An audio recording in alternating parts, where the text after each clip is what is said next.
Sufal, North Africa, 110 BC. You shiver as the cool nighttime air of the desert hits you, pulling your cloak tightly around yourself. You sneak across the Roman camp. Normally, you'd be fast asleep, waiting to be roused for guard duty. But not tonight. You are following Centurion Longius Maximus, a man you have become deeply suspicious of. It all began when you noticed you were spending an awful lot of time with the merchants who followed the army. Suddenly a man who was always begging to borrow money had silver to throw around. Worst of all, he had gathered around himself a small group of the worst soldiers in the army. It all seemed very dubious. Then you heard him whispering to his gang that they would head to the main gate of the camp tonight. You follow Longinus and his henchmen, keeping to the shadows, until they reach the gate, and the guard shouts, "Halt! Who goes there?" "Centurion Longinus Maximus. We have come to relieve you." The sentry seemed surprised, but then the sound of drums and of a horn echoes from the other side of the camp. Then come the shouts of, "The Numidians are attacking! Everyone to arms!" Before he can react, Longinus runs the sentry through with his sword, while his followers finish off the rest and throw open the gates. You draw your sword as you see the Numidian army charging towards you.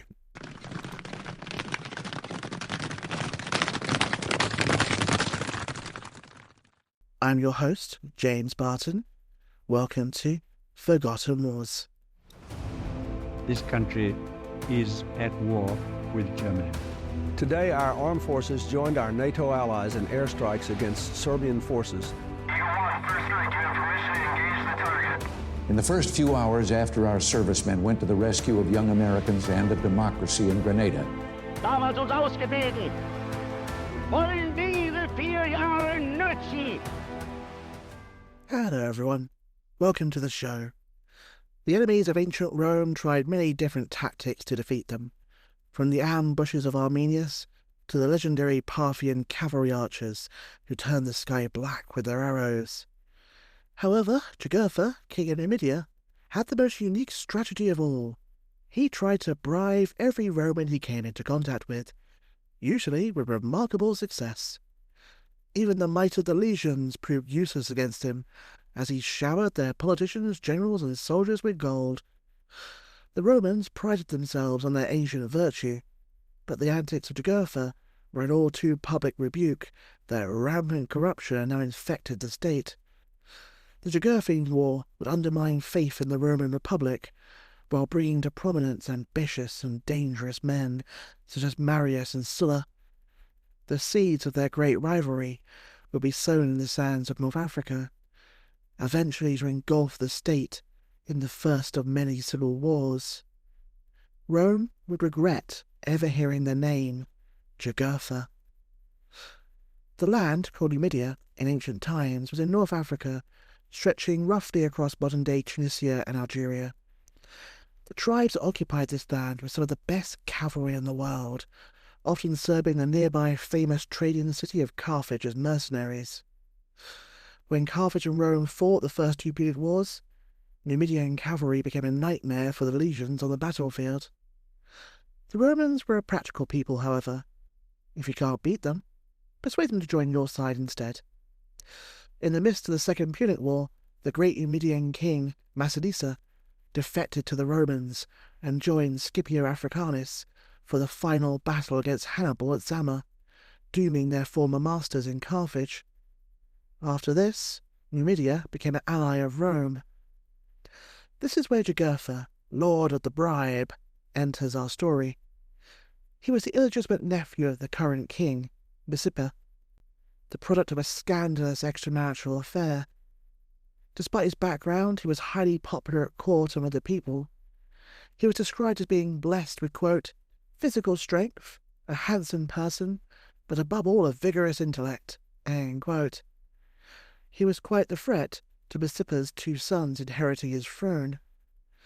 Taking a risky gamble, when the Romans asked for reinforcements for a war they were fighting in Spain, Masippa sent Jugurtha to Spain, hoping he would be killed. It backfired. While in Spain, he made many influential Roman friends and distinguished himself. In return, they gave him a great education. He learned their military tactics. He learned their political fault lines. Most especially, he learned their vices. The Roman commander noticed the lessons Jugurtha was learning, and took the young Numidian prince aside to caution him against relying too much on bribes and gifts to get his way. Quote, "It is dangerous to buy from a few what belong to the many." End quote. This was not a lesson Jugurtha would ever learn. Now you might be wondering why Roman senators kept taking Jugurtha's money. Weren't these the guardians of the Republic? Well, elections in Rome were ruinously expensive. Part of it was that Rome was still a republic. The path to power was through elections. As Rome's empire expanded, and the rewards became ever greater, the competition for office became ever more intense and expensive. Gladiatorial games, bread doles for the poor, bribes and feasts, all had to be paid for. Most young men on the make were massively in debt and desperate for funds. Even Julius Caesar spent most of his life dodging creditors, not paying off his debts until he conquered Gaul. In this environment, Jugurtha's bribery was a sure path to success. Forced to make Jugurtha a joint heir to his kingdom, along with his 2 sons, as soon as the old king died, every fear he had about Jugurtha quickly came true. He was not interested in sharing Numidia with his younger brothers, Adribal and Hiempsal. His henchmen talked their way to Hiempsal's house, then beheaded him after he was found cowering in a closet. 1 down, 1 to go. Adribal tried to fight it out, but his army was no match for Jugurtha's. In desperation, he fled to Rome for support. Annoyed by this family dispute they were being dragged into, the Senate debated what to do. It seemed likely Jugurtha's days were numbered. But then something strange happened. Mysteriously, the Senate had a change of heart.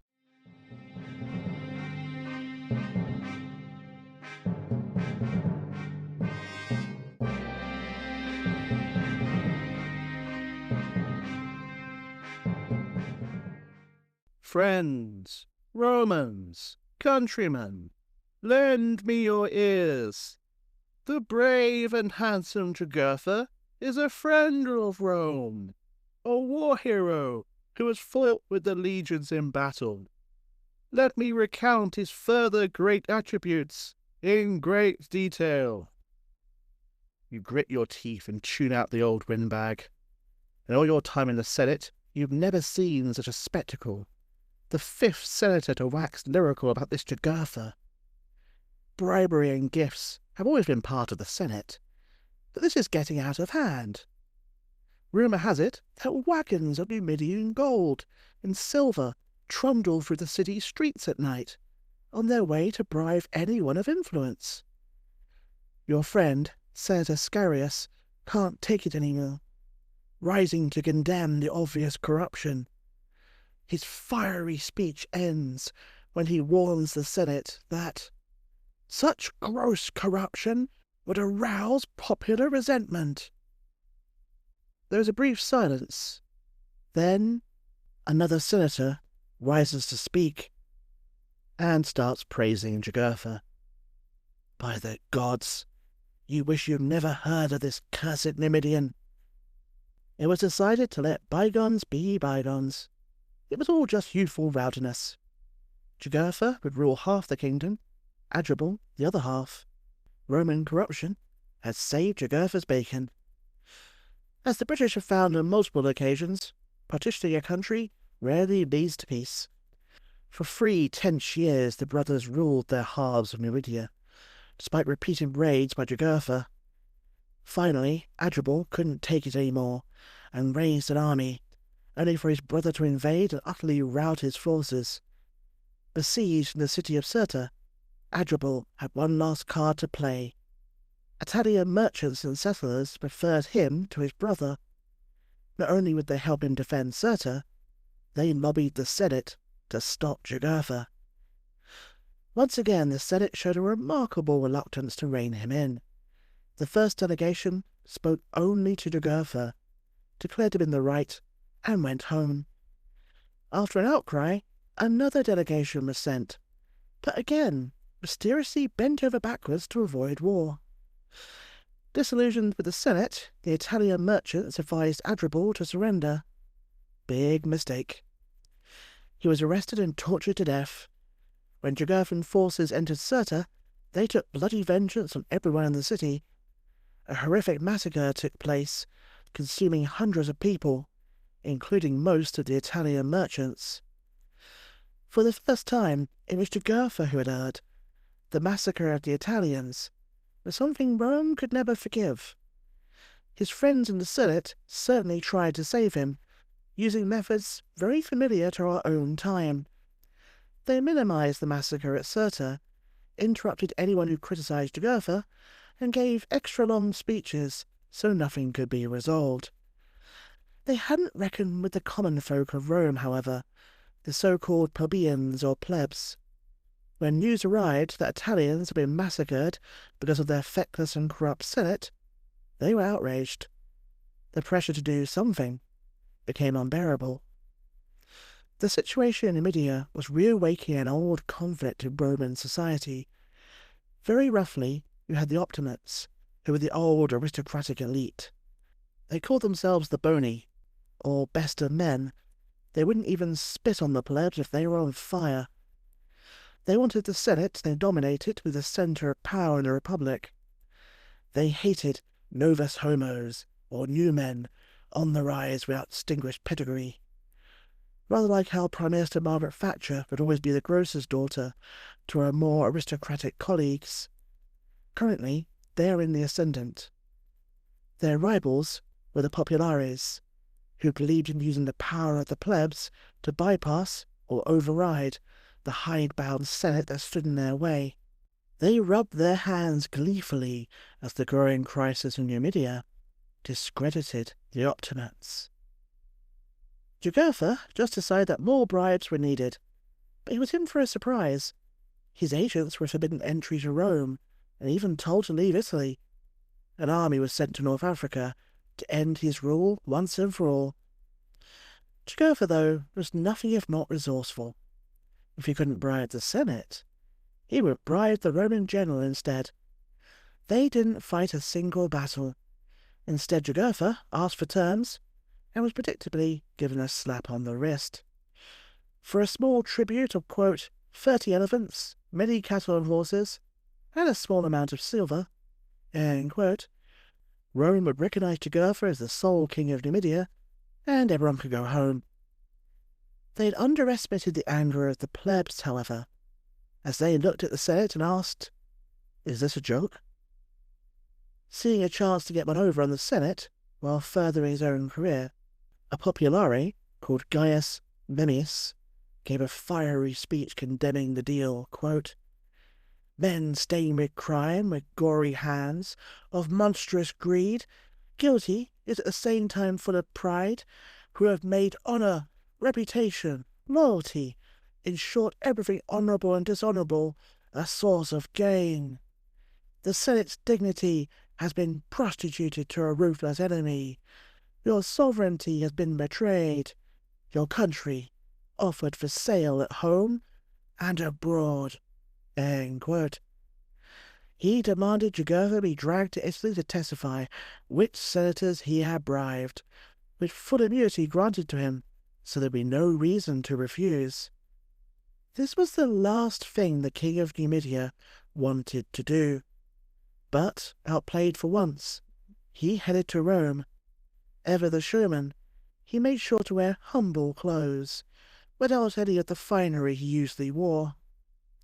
Behind the scenes, however, he was dishing out bribes on an unprecedented scale. In particular, he found a pliable tribune, ready to do his bidding, for a price, of course. When the assembly met, the crowd was agitated and hostile. Once Jugurtha himself came out, Marius launched into a full recounting of how deeply Jugurtha had corrupted the Senate, but he reminded everyone that Jugurtha himself was here to testify, not to be punished. The crowd waited expectantly for the big moment when Jugurtha would reveal all. But the king did not move, and he did not speak. His pet tribune instead told him to remain silent. He was vetoing the whole proceedings. The crowd erupted into anger, but could do nothing as Jugurtha swaggered away with his smirking henchmen. I have to admit, it is impressive to bribe your way out of charges of bribery.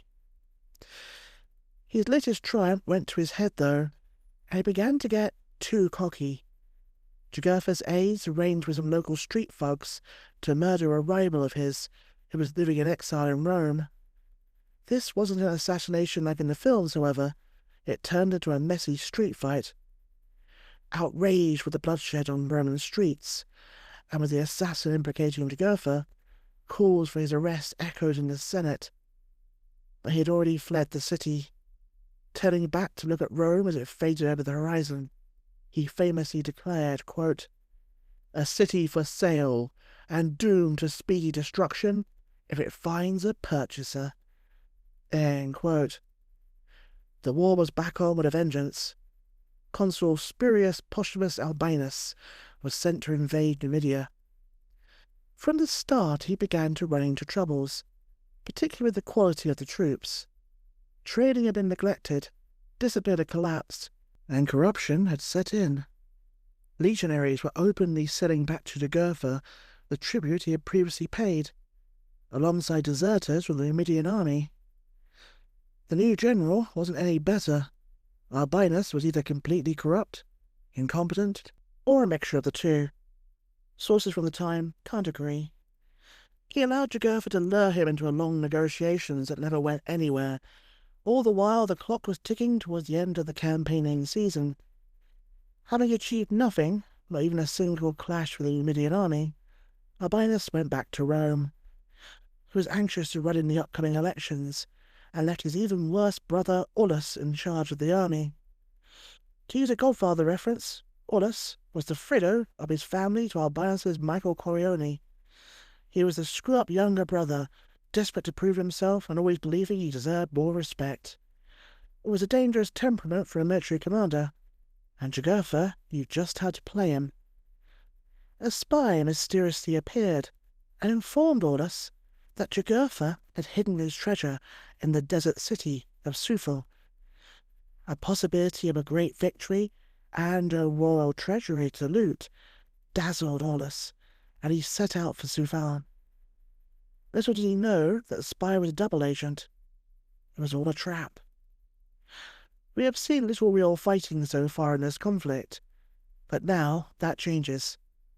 The Battle of Sulla is one of Rome's most humiliating defeats. Maybe because of this, it's barely remembered. It doesn't have the strategic brilliance of Cannae, or the tragic glamour of the Teutoburger forest. But it was a disaster that would horrify the Roman public and discredit the Optimates. As the Romans besieged the city, the Numidian army suddenly appeared behind them. Aulus was thrilled. Finally, he could fight and win a pitched battle, something his more successful brother had never achieved. But Jugurtha didn't stand and fight. Instead, he led Aulus on a chase through the deserts and mountains. Slowly, he lured the Roman army away from friendly territory, stretching their supply lines and wearing them down. But driven by ambition, Aulus ignored the danger and continued his pursuit. The Numidian king's agents began infiltrating the Roman army, disguised as mere merchants. In true Jugurthan style, they began to bribe numerous legionaries, centurions, and other allied units. Some defected immediately, others stayed in the ranks, awaiting orders. As we saw in the opening dramatization, These traitors would prove devastatingly effective. Deep in the interior, the Romans camped for the night, far from their supply lines or any possible help. Jugurtha sprang his trap. Taken completely by surprise, panic broke out in the army. Then, the Numidian spies began to reveal themselves. A cohort of Ligurian infantry and 2 squadrons of Thracian cavalry defected to the enemy, while a senior centurion and some traitorous legionaries overpowered the sentries and opened the camp gates. Jugurtha's army poured in. Betrayed from within and getting little direction from Aulus, half the army was killed. The remainder fled to a nearby hill in disorder. The Numidians spent the night celebrating their victory by looting the Roman camp. Trapped on a hill with no supplies and a thoroughly demoralized army, Aulus realized the game was up. Jugurtha's terms for allowing him to withdraw were humiliating in the extreme. They were to confirm Jugurtha as the sole ruler of Numidia, leave his kingdom in 10 days, but only after first passing under a yoke. This was an ancient Italian custom to humiliate enemies. A yoke was a wooden beam used on oxen to enable them to pull a load in pairs. In this case, it was formed out of 3 spears, looking rather like a game of limbo, high enough for 2 men at a time to walk under if they bent their heads. There was no greater humiliation for a Roman army. Even Aulus at first refused to do this, but as his situation became increasingly desperate, he finally gave in. Rome would never forgive Jugurtha for such an insult. Arminius rushed back to try and save the situation, or at least the family honour of his brother's bungling. The remaining troops were demoralized, though, while traitors remained in the ranks. He ended up doing nothing, waiting to be replaced. Back in Rome, news of the defeat at Sulla went down like a lead balloon. The Optimates suffered a devastating blow to their prestige. The so-called best of men looked both incompetent and corrupt, unable to win a minor colonial war. The timing could hardly have been worse. While the Romans were being humiliated in northern Africa, their armies in northern Italy were also suffering defeats at the hands of Gallic tribes. There too, corruption scandals were beginning to emerge. With the Senate in disgrace, the populares moment had finally arrived. They established a commission to investigate the military disasters. Officially, it sought the truth. In reality, it became an opportunity to settle old political scores. Numerous leading Optimates were condemned and driven into exile, among them Arminius. His brother Aulus escaped prosecution somehow, and would even become a consul, the highest office in the Republic. His incompetence eventually caught up with him, however. While commanding a naval squadron, he became so hated that his own soldiers murdered him. As the old guard fell from power and ambitious newcomers sensed opportunity, for all those ambitious and hungry novus homos, doors that had long been closed were finally beginning to open. Jugurtha had humiliated Rome's old elite.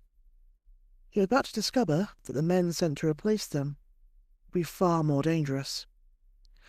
Determined to avoid another bribery scandal, the Republic picked the one man Jugurtha couldn't buy. Quintus Caelius Metellus was certainly a formidable and honest commander, though it helped that he was a fabulously wealthy aristocrat. Even Jugurtha didn't have enough gold to bribe him. The army he inherited, however, was not fit for purpose. One Roman historian described it as, quote, "a lazy army, devoid of fighting spirit, unable to withstand toil and danger, stronger in language than in combat," end quote. Not quite what we used to imagine when we think of the Roman legions.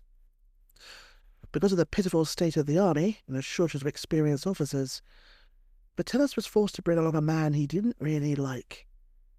Gaius Marius, was the rule-breaking rebel of his generation. There's definitely a touch of Julius Caesar about him. Although he came from a wealthy provincial family, in Rome, the Bodi regarded him as little more than a hick from the sticks. As an ambitious new man, he'd initially flourished under Metellus, who became his political patron. But the two men had long since fallen out and hadn't spoken in years. It was only with great reluctance that Metellus accepted Marius as his deputy. Keep this in mind. They dislike each other, and they have a long and bitter history, and that is going to become very important later. Jugurtha was thrown by Metellus' incorruptibility. At last he had found a Roman he couldn't bribe. Perhaps because of this he abruptly changed tactics, sending envoys to offer his surrender on one condition, that he and his children be spared. But Metellus wasn't fooled by the Lord of the Bribe's latest scheme. Turning Jugurtha's own methods against him, he secretly bribed the Numidian envoys. They were instructed to continue talking peace for now, while looking for an opportunity to arrest Jugurtha and to deliver him into the hands of Rome. Yet by now, Jugurtha's caution had hardened into near paranoia. He uncovered the conspiracy before it could be put into action. Realizing he could no longer talk or bribe his way out of the war, he fell back on what he did best. Luring Metellus ever deeper into Numidia, he prepared an ambush in the Muffle Valley. As the Roman army marched over the mountains and descended to the valley, they found Jugurtha's men waiting on the surrounding high ground. If you've ever seen Star Wars Revenge of the Sith, you'll know just how dangerous it is when your enemy has the high ground. Metellus was in a bind. His army desperately needed to reach the nearby river to replenish its water supplies, but any reckless advance would give Jugurtha the opportunity he was waiting for. Metellus opted for a risky solution. He split his forces, dispatching a flying column of light cavalry under Rutilius Rufus to seize the precious water first, while he led the main army cautiously into the valley, keeping a wary eye on the Numidians above. It was then that Jugurtha struck. Numidian cavalry and light infantry poured down from the hills, swarming around the Roman columns. Horsemen galloped in close, hurled volleys of javelins and darts, then wheeled away before the Roman cavalry could bring them to battle. Every time the legionaries tried to form up and counterattack, their elusive enemy simply melted back into the dust, only to appear somewhere else moments later. The battle dissolved into a confused melee. The Romans found themselves trapped behind their shield wall, unable to get to grips with their enemy. Small groups of legionaries became separated from the main army and were hunted down by the Numidian cavalry, while the baking African sun beat down mercilessly upon them. The army was in serious trouble. If Metellus didn't act soon, Jugurtha would claim another victory.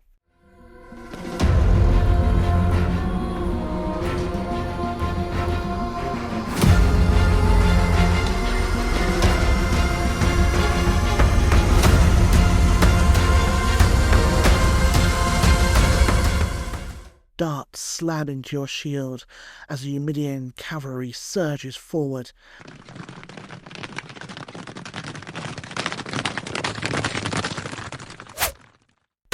Clouds of dust swallow the battlefield, filling your already parched throat. Fighting the urge to cough, you hold your ground as the enemy wheels away, once again staying just beyond the reach of your sword. It's been like this for hours. Stand, endure, watch them ride in, loose another volley of javelins and arrows, and then disappear before you can strike back. For some of the legionaries, it's becoming too much. Your comrade Gaius is suffering terribly in the heat, and there's a wild, desperate look in his eyes. Before you can grab him, he lets out a roar and charges after the retreating horsemen, several others following. The fool! That's exactly what they want. The Numidians wheel around in an instant, Horsemen surround the little group from every direction, showering them with javelins until they resemble pincushions. Out of the dusk staggers Gaius, clawing desperately at the air, a spear buried deep in his torso. He collapses face first into the dirt without a sound. Around you, the legionaries exchange anxious glances. This can't go on much longer. Why won't Metellus do something?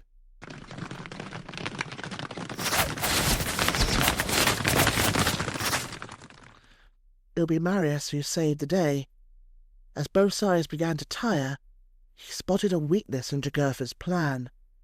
The formidable Numidian cavalry was simply too fast for the Romans to pin down. But on the high ground sat a far more vulnerable target, Jugurtha himself and his infantry. It was a gamble. Assaulting an enemy who holds the high ground is rarely a recipe for success. If there's one thing Roman legionaries excelled at, it was smashing their way through enemy infantry. Personally leading 2,000 legionaries, Marius stormed up the hillside. After a fierce struggle, the Median line broke and scattered. With his infantry in flight and the battle slipping away, Jugurtha ordered a retreat. Meanwhile, at the river, the small Roman force under Rutilius Rufus watched in confusion as a vast cloud of dust rolled towards them. Only when it drew closer did they realize what they were facing. Jugurtha's trusted lieutenant, Bomilcar, was leading a force of war elephants straight at them. It was a terrifying sight, but by now the Romans had plenty of experience of facing elephants. Modern films and computer games often portray them as the tanks of the ancient battlefield, but that is really accurate. Their greatest weapon was psychological. If they could panic an enemy into breaking formation, they were devastating. If disciplined troops stood their ground, however, elephants became surprisingly vulnerable. The Romans knew exactly what to do. They targeted the mahouts, the elephant drivers, and attacked the elephants from the flanks. Deprived of their handlers, the terrified beasts rampaged through their own ranks as often as the Roman lines. Bomilcar's force quickly collapsed and fled, leaving 40 elephants dead on the battlefield and 4 more in Roman hands. For the first time, Jugurtha had been defeated. Yet while Metellus basked in the glory, many of his soldiers quietly muttered that it was his deputy who had really saved the day. Marius soon became a favourite among the rank and file. Unlike many aristocratic commanders, he ate with the ordinary legionaries, shared their hardships, and swapped stories and jokes around the campfire. This would have big consequences for the future. Metellus had won a battle, but winning the war would prove much more difficult. Jugurtha soon replaced his losses and now refused to offer battle. Instead, he melted into the hills, harassing the Romans at every opportunity and slaughtering legionaries who left the main army. A frustrated Metellus decided to strike Jugurtha's capital of Zama, determined to draw him into a decisive battle. While marching on Zama, Metellus detached Marius with 2 cohorts to gather supplies around Sicca. Jugurtha learned of the movement and raced there with roughly 1,000 cavalry. Arriving just as Marius was leaving the town, he deployed his horsemen and urged the inhabitants to attack the Romans from behind. Marius ignored the threat to his rear. Instead, he charged straight through Jugurtha's cavalry, smashing open an escape route and leading his men safely back to the army. Once Marius rejoined the main army, Metellus attacked Zama. Under the cover of slingers and archers, Roman infantry ran ladders up to the walls and attempted to scale the battlements. Other teams tried to bore through or tunnel underneath the fortifications. As the assault raged on, Jugurtha struck back, falling upon the lightly defended Roman camp. Seeing the danger, Metellus sent Marius to retake the camp. Fighting his way inside, Marius found the Numidians scattered among the tents, more interested in plunder than battle. He fell upon them before they could reorganize, driving them out with heavy losses. With Jugurtha still on the loose and night falling, the Romans halted their attack. When they renewed operations the next morning, Metellus sent out cavalry patrols to locate Jugurtha and keep him away from the army. Sensing that Zama was on the verge of collapse, Jugurtha abandoned his normal hit-and-run tactics and unleashed a full assault. The Numidians drove off Metellus' cavalry once again. With a new threat to his rear, he had to lift the siege. For the time being, at least, Jugurtha had saved his kingdom. Having failed at Zama, Metellus concluded there was only one answer: scorched earth. He divided his army into smaller columns and sent them to devastate every community that remained loyal to Jugurtha. After a handful of brutal examples, towns began surrendering the moment the Roman standards appeared on the horizon. Jugurtha answered with more guerrilla warfare. Sending his peasant levies home, he kept only his finest cavalry, shattering the Roman columns wherever they marched. They harassed supply lines, ambushed isolated detachments, rode ahead to destroy grazing land for Roman horses, and poisoned wells before the legions could reach them. The war had become one of endurance, two determined commanders trying to wear each other down. Metellus was pursuing the right strategy, but that's not how it appeared back in Rome. There were whisperings and mutterings that Metellus was just like all the other generals who had tried and failed to defeat Jugurtha, a useless aristocrat, good only for kicking up his heels and counting his bribes. He didn't know it yet, but while he focused on crushing Jugurtha, he was steadily losing support back home. Worse still, the greatest threat to his command was no longer the Numidian king. It was growing within his own ranks. Marius had always been an ambitious man. After years of stagnation career-wise, his star was finally on the rise again, and he had set his sights on the highest office a Roman could obtain, the consulship. As he asked Metellus' permission to go to Rome to compete, he was met with mocking laughter. As well as disliking Marius personally, Metellus showed nothing but aristocratic disdain for a novus homo trying to socially climb like a parvenu. He sneered at Marius that, quote, "Don't be in a hurry to go to Rome. It will be soon enough for you to be a candidate when my son becomes one." End quote. Since Metellus' oldest son was then just 20 years old, the implication was clear.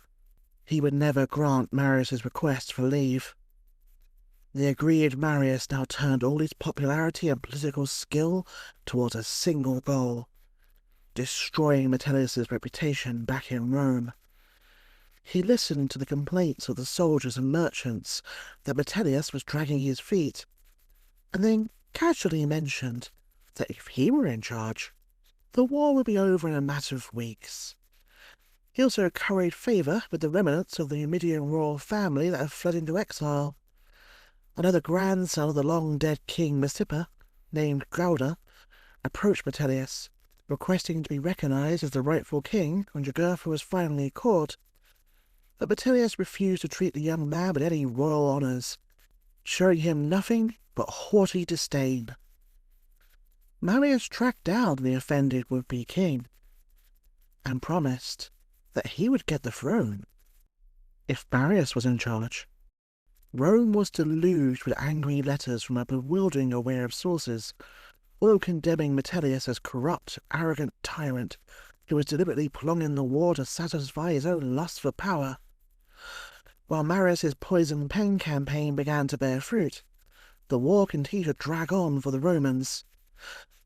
Metellus had come up with a clever scheme to bribe Jugurtha's chief lieutenant, Bomilcar, to persuade the king to surrender. At first it was promising. Bomilcar painted a dismal picture for Jugurtha.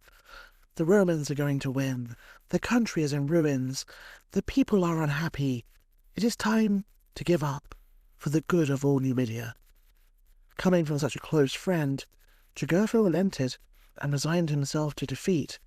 He sent an envoy to the Romans asking for terms of surrender. Metellus was not going to let Jugurtha off lightly. The king was to be stripped of his wealth and the means to make further war. He was promptly to deliver, quote, 200,000 pounds of silver, all his elephants, and a considerable quantity of horses and arms, end quote. But before the agreement could be completed, Jugurtha uncovered Bomilcar's treachery. His oldest friend had been secretly negotiating with the Romans behind his back. Bomilcar was swiftly executed. With his death, something seemed to break inside Jugurtha. Already suspicious by nature, he now descended into near paranoia, trusting no one and seeing betrayal everywhere. Fleeing into the parched deserts of the Numidian interior, he began plotting his revenge. In the winter of 109 to 108, his messengers arrived at the Roman-occupied city of Vaga. He called on the leading citizens to revolt and turn on their Roman masters.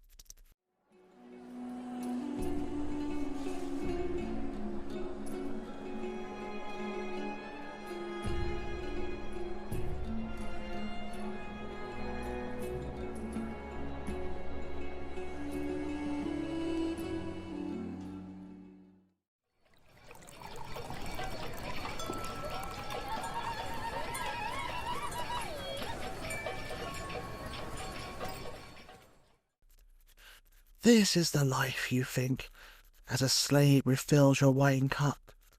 After months trudging through the burning deserts of Numidia, easy garrison duty in Vaga is exactly what you needed. A local festival is in full swing, and you are celebrating in the home of a wealthy merchant alongside your fellow Roman officers. Music fills the air, the wine flows freely, and the food is magnificent. Best of all, you spend the evening talking to a beautiful young woman with warm brown eyes and long black hair. She laughs at your jokes, listens wide-eyed to your stories of battle, and every so often lets her hand brush against your arm. Tonight is looking even better than expected. Through the drunken haze, you notice something strange. The music has stopped. Centurion Marcus Libius has just finished a particularly rude story. Without warning, a slave steps up behind him and draws a dagger and slashes his throat. Marcus clutches at the wound, a look of utter disbelief frozen on his face before he collapses onto the floor. The Roman beside you barely has time to rise from his couch before a group of Numidians fall upon him, stabbing wildly with their knives. One of them charges straight at you, sword raised. You twist aside just as the blade flashes past your ribs, then smash your heavy metal wine cup into his face. He crumples backwards. You have to get out of here. You race down the hallway, only to lose your footing on the blood coating the floor. Roman bodies lie everywhere. Staggering to the street, you see a blood-soaked legionary sprinting past, an armed mob closing in behind him. What is happening? You never learn the answer. A sudden, searing pain explodes through your stomach as a razor-sharp dagger sinks into your side. You turn in shock. Standing behind you is the young woman you have been talking to only moments before. The warmth has vanished from her face. The laughter is gone. Her eyes are now cold, hard, and full of hatred. When word reached him, an enraged Metellus gathered some Numidian cavalry that had come over to him and marched a legion to Vaga. As he approached the city, he placed the Numidians in the front ranks so that the town's inhabitants would assume he was Jugurtha. The ruse worked, and the Romans entered the city to cheers from the population, which quickly turned to screams of horror as the legionaries slaughtered them. One Roman had survived the massacre in mysterious circumstances. The commander of the garrison, Titus Turpilius Silanus. The sources we have are divided over why he alone wasn't killed, ranging from a personal pardon by Jugurtha to sheer luck. I have no evidence to back it up, but I do wonder if Jugurtha was up to his old tricks, and Silanus had been bribed to set up his own men for slaughter. But that's just a personal theory. When Silanus was hauled before his commander to explain how he lost the city, but not his life. He had no clear answers. It was now that Marius did something incredibly Machiavellian. Behind closed doors, he urged Metellus to execute him for treason, despite Silanus's popularity in the army. But after Metellus did so, Marius started another whispering campaign, blaming it all on the haughty, tyrannical aristocrat. Just as something in Jugurtha had broken out of Bomilcar's betrayal, something now broke in Metellus too. Hated by his soldiers, enduring constant backstabbing from Marius, and still unable to win this war, a wary Metellus finally let Marius go to Rome. His only hope now was to try and capture Jugurtha once and for all, before his rival could become consul. By now, Jugurtha's campaign was in dire straits. The king's increasing paranoia drove many former supporters away, and conscripts deserted almost as soon as they were pressed into service. In the closing months of the year, Metellus managed to chase Jugurtha all the way to the city of Phala, deep in the interior of Numidia. The city was supposedly impervious to siege, as it sat atop the only source of fresh water for 15 miles. But thanks to a fortuitous downpour that saved the Romans' bacon, the legions were able to battle down the gates. The sack of Phala turned out to be a hollow victory, however. By the time the Romans entered the city, Jugurtha had already fled. Meanwhile, the leaders of Phala gathered up anything the Romans might seize as profitable plunder and loaded it into the main palace in the centre of town. There they threw themselves one last grand banquet, and afterward set fire to the building, destroying everything in it, including themselves. Among the burning ruins of Phala, Metellus received devastating news. Not only had the despised Marius been elected consul, but the assembly had voted to override the Senate's decision to keep him in command of Numidia. Marius would soon be on his way to take over the job. Exhausted and psychologically traumatized, Metellus erupted into a towering rage. According to the sources, he was, quote, more affected by this news than was right or becoming, neither refraining from tears nor bridling his tongue. Although he had the qualities of a great man, he showed little fortitude in bearing mortification. End quote. Jugurtha was on the ropes as well.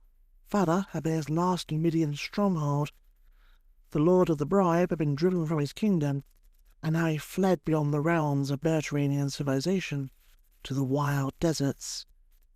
Here he found new allies, hiring desert nomad mercenaries and marrying the daughter of the king of Mauritania, Bocchus. Mauritania was roughly where modern-day Morocco is, and Bocchus was only too happy to take on the ever-expanding Roman Empire. This new alliance was now Marius's problem. He had won the consulship by promising, quote, if they would make him consul, he would, within a short time, deliver Jugurtha alive or dead into the hands of the Roman people. End quote. It was now time to put his money where his mouth is. As a final insult, Metellus refused to hand his troops over to his great rival, sending them instead to a commander in northern Italy fighting the Germanic tribes. What Marius did next would change Rome forever, for good and for bad. Until now, Roman armies had mostly been made up of landowning farmers. Only those with a stake in society were trusted to fight for the state. These were the citizen soldiers who had defeated Hannibal and made Rome master of the Mediterranean. But as campaigns lasted longer and were fought ever farther from home, this model began to break down. Farmers returned from war to find their land gone, sold off by desperate families or swallowed up by the wealthy. The Roman countryside was no longer filled with hardy yeoman farmers working their small plots, the supposed backbone of the Republic. Increasingly, it was dominated by vast estates worked by slaves. That meant finding men for the army was becoming a serious problem. To cut the Gordian knot, Marius made a fateful decision, requesting an exemption from the property qualification. The doors of the army were thrown open to the poorest in society. This wasn't a completely novel idea, It had been done before. There had even been a legion composed of slaves and gladiators during the darkest days of the Second Punic War. It was the scale at which Marius did it that was new in the Roman experience, and from now on, he would use repeatedly at scale in other wars. Soon, it would become permanent, with big consequences for the Republic. Over time, Roman armies increasingly became professional forces whose loyalty often lay first with the generals who paid and rewarded them, rather than the Republic itself. The seeds of the descent into civil war were sown here. For now, though, Marius wasn't concerned about the future. He had a king to catch. During his first year in command, Marius forced Jugurtha into several engagements, and even captured his treasury, but the wily king always managed to slip away. Despite promising to end the war in a matter of days, Marius was still pursuing Jugurtha. Before long, the same whisperings and mutterings that had plagued Metellus began to follow him as well. After securing western Numidia, Marius marched to winter quarters at Cirta. Jugurtha and his father-in-law, King Bocchus of Mauritania, seized the opportunity to reunite their armies and launch a surprise attack. As the Romans prepared their camp near sunset, Jugurtha's cavalry suddenly swept in from every direction.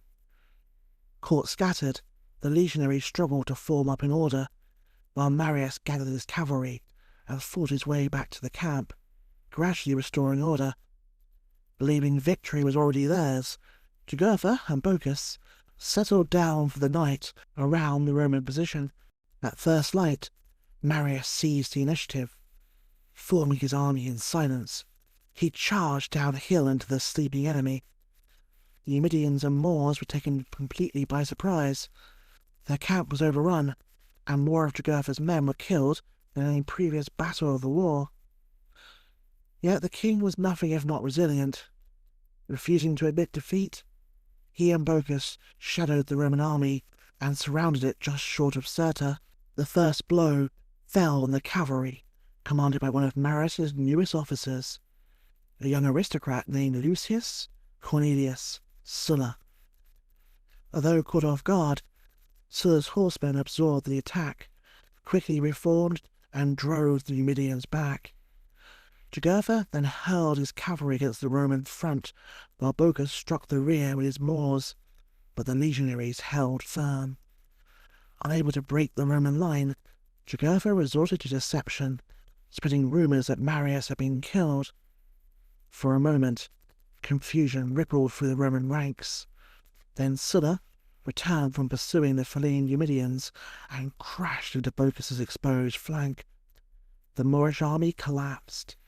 Swinging his cavalry around once more, Sulla then fell upon Jugurtha's horsemen, surrounding and destroying them. Marius praised the young Sulla, unaware that they would soon become arguably the bitterest rivals in Roman history. Sulla came from an ancient but impoverished noble family. By the standards of his class, he had grown up in near poverty. While other young aristocrats had been climbing the greasy pole of Roman politics, Sulla spent his youth in the rougher districts of Rome, keeping company with the dregs of Roman society like dancers and actors. His good looks saved him from this life, with a wealthy courtesan falling so in love with him that she left Sulla her entire fortune. Now he was determined to make up for lost time. Like Marius, he was fiercely ambitious and hungry for glory. In many ways, the two men were simply too alike. Rome would never be big enough for the both of them. For now, though, Marius had a lucky break. Bocchus sent word that he wanted peace. Sulla skillfully negotiated on behalf of Marius, until Bocchus invited him to a meeting deep within Mauritania. Escorted by Bocchus's son to ensure safe passage, Sulla and his bodyguards were not sure whether they were being led into a trap. The tension ratcheted up when scouts suddenly arrived and alerted the party that Jugurtha himself was camped just 2 miles ahead. Fearing betrayal, but determined not to lose this chance, Sulla and his bodyguards rode past Jugurtha's encampment. The lord of the bride himself watched them go past, his eyes never leaving Sulla. The final act of the Jugurthine War played out as a game of high-stakes negotiations between Sulla and Bocchus on one hand, and Bocchus and Jugurtha on the other. It culminated in a showdown at a secluded location, with even Bocchus unsure who he would betray. As the three men and their bodyguards faced off, Bocchus's men suddenly fell on Jugurtha's retainers and slaughtered them. With no more cards left to play, the king of Numidia was handed over to the Romans in chains. He was forced to march through the streets of Rome as the crown jewel of Marius's triumph. The last time Jugurtha was in Rome, he had bribed senators, defied the assembly, and ordered an assassination. He had managed to upend domestic Roman politics, to stay one step ahead of the legions for a decade. Now, he was bound in chains like a common criminal. At the end of the parade, Jugurtha was tossed into a prison cell so roughly that the gold earring he wore, the last piece of gold he had to his name, was ripped clean out of his ear. There was no more bribery, no more cunning plans. The Romans left him to die in a dungeon pit naked. After 6 days of defiant resistance, Jugurtha finally dropped dead from starvation on the floor. Marius was the triumphant hero. As he gloried in the spotlight, Sulla became jealous. He soon began telling people that he was truly responsible for Jugurtha's capture. It was the beginning of a rivalry that would split the Republic and bathe Rome itself in blood. Thank you for listening. To help the podcast grow, please leave a like, write a review, or simply tell a friend. I'm going to take a 4-week break now for my summer holidays, but I'll be back on the 17th of August with an episode I think you're really going to enjoy. We're heading to Prohibition-era America, where in southern Illinois, the Ku Klux Klan is king, and it's cracking down on the bootleggers. There's just one problem. The bootleggers are going to fight back. See you next time for more Forgotten Wars.